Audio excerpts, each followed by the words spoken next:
নির্যাতন, খুন, চুরি, দুর্নীতি ও অবৈধ আয়ের মতো নানা অভিযোগে অভিযুক্ত ঢাকা ৭ আসনের সাবেক এমপি হাজী সেলিম। মহিলা নার্ভাস হয়ে যায় ৩ মিনিটে।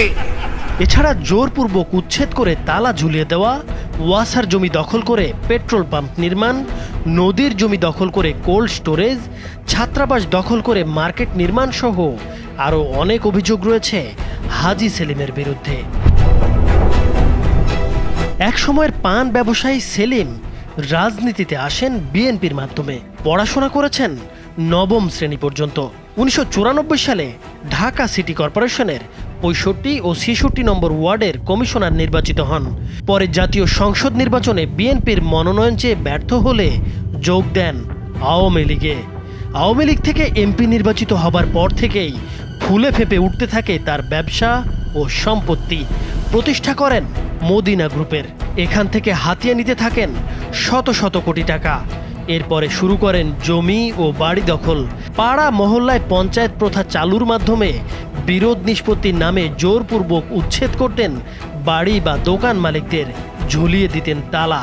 এজন্য তালা হাজী নামে খেতাবও পেয়েছিলেন তিনি। বুড়িগঙ্গার তীরে চাঁদনী ঘাটে ওয়াসার পানি পাম্পের জমি দখল করে সেখানে পেট্রোল পাম্প তৈরি করেন হাজী সেলিম। এছাড়া সোয়ারিঘাট নদী তীর দখল করে সেখানে গড়ে তোলেন চাঁদ সর্দার কোল্ড স্টোরেজ। নবাববাড়ি এলাকায় জগন্নাথ কলেজের ছাত্রাবাস দখল করে সেখানে গুলশানারা প্লাজা নামে বিশাল ভবন নির্মাণ করেছেন তিনি। আরমানিটোলা এলাকায় এক বৃদ্ধার সম্পত্তি দখল করে নির্মাণ করেন এমটিসি টাওয়ার। নলগোলায় ভাওয়াল রাজার সম্পত্তি দখল করে বিশাল ভবন নির্মাণও করেন তিনি।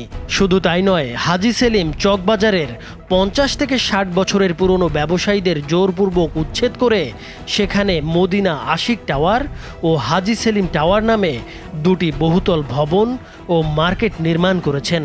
তার কারণে সেখানের দুই ব্যবসায়ী আত্মহত্যা করেছিলেন। যেখানেই চোখ পড়েছে সেটাই দখল করে নিয়েছেন হাজী সেলিম।